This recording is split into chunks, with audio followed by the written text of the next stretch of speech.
સુરતમાં આગની વધી રહેલી ઘટનાઓ વચ્ચે ગોપીપુરા ખાતે રહેણાંક અને વ્યવસાયિક મકાનમાં આગ લાગતા અફરાતફરીનો માહોલ સર્જાયો હતો। સુરતમાં રોજે રોજ આગના બનાવો બની રહ્યા છે, ત્યારે ગોપીપુરા વિસ્તારમાં ભયાનક આગની ઘટના બની હતી। ગોપીપુરામાં રહેણાંક વ્યવસાયિક મકાનમાં અચાનક આગ ભભૂકી ઉઠી, જેને લઈ સ્થાનિકોમાં ડર જોવા મળી રહ્યો છે। આસપાસના લોકોએ ધુમાડો અને આગની જ્વાળા જોતા તાત્કાલિક ફાયરને જાણ કરી હતી। ત્વરિત ફાયરની ટીમ સ્થળ પર દોડી ગઈ હતી, આગ પર કાબુ મેળવ્યો।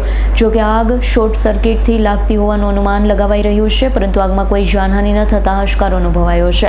જોકે આગમાં ઘરમાં મોટું નુકસાન થયું હતું। वो फायर ऑफिसर गाजेश्वरी फायर स्टेशन हमने फायर कंट्रोल रूम में मैं कॉल મળ્યો કે ગોપીપુરા લીંબડી કુઈમાં કઈ મકાનમાં ઘરમાં આગ છે એવું કોલ મળ્યો। મેં તાત્કાલિક આજે 2-3 ગાડીને કોલ આપ્યો। નવસારી બજાર ગાચેશ્વરી અને મુગલી સરાનો નવસારી બજાર ગાચેશ્વરી બધી ગાડીઓ આવી ગઈ, પણ અમને વધારે તકલીફ પડી, અંદર ગાડીઓ આવી જ નહીં। મારી અંબાજી રોડ પર મેઇન રોડ પર ગાડી ઊભી રાખી, ત્યાંથી લગભગ મેં 8 કે 10 લાઈન કાઢીને પછી અમે કસનાથવાડી પહોંચ્યા। આવીને જોયું તો ઘરના વચ્ચેના રૂમમાં બનતીનો જે રૂમ હતો ને એ રૂમમાં આગ લાગી અને આખું બધું પકડાઈ ગયેલું હતું। Bureau report S9 news Surat.